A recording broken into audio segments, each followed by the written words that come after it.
Hi everyone, my name is Laura Smith, as you know, SLP Mommy of Apraxia. I don't tend to do video messages a lot. Usually I prefer to blog, which I haven't even been doing because I've been so busy. And Kate from Finding Cooper's Voice, told me the other day that people appreciate videos because they're easy to watch and people can get the same information through an easy video. So here goes. I received a phone call today from genetics. It was our last stop. If you follow our journey, I had taken Ashlynn, I think, to see everyone under the sun.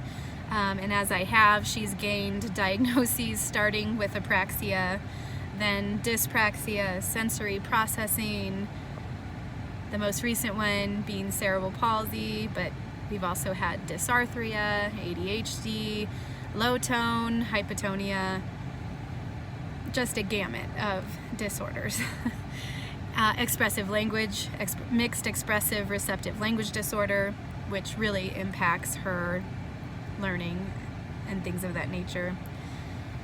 So our last stop was genetics, and the genetic counselor called me today and gave me a long set of letters and numbers, and they were BCL11A, and as I googled it, lots of scary terms came up, and as I looked more and googled those letters with the word apraxia, an article came up that completely described Ashlynn. All of the diagnoses that I have ran around seeking for the last 9 years of her life all fit neatly into this little box under those specific set of letters and numbers.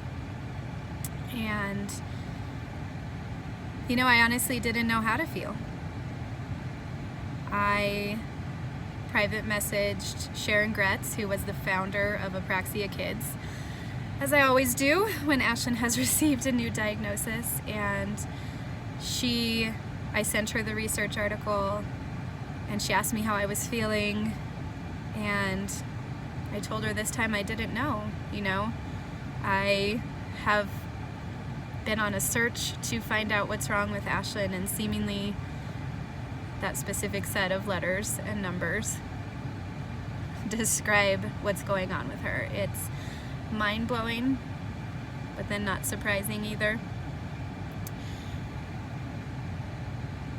And I just wrote a post for the end of 2018, and I talked about perspective, and life can be this mix of beauty and irreparable sadness all at the same time, and that is what living is, and that's what makes life beautiful. And I feel like learning about this umbrella term for all of Ashlynn's various issues is exactly that. The pain of knowing that she has this genetic disorder is hard. But the beauty was that Sharon asked me if I knew the researcher of the article I sent her, and I said, "No, I don't know any researchers." And she said, "Well, I do, and I'll put you in contact with her if you'd like that." Yeah, of course I would like that. And she'd be able to connect me with other families of children who have this same disorder. It's incredible. So there's the beauty, right? So I guess as I've been along in this journey, I've received enough diagnoses and punches in the gut by now to know that though there is pain in every diagnosis, there was also beauty that came out of it. And I want to choose to live our life and focus on the beauty and the positives. And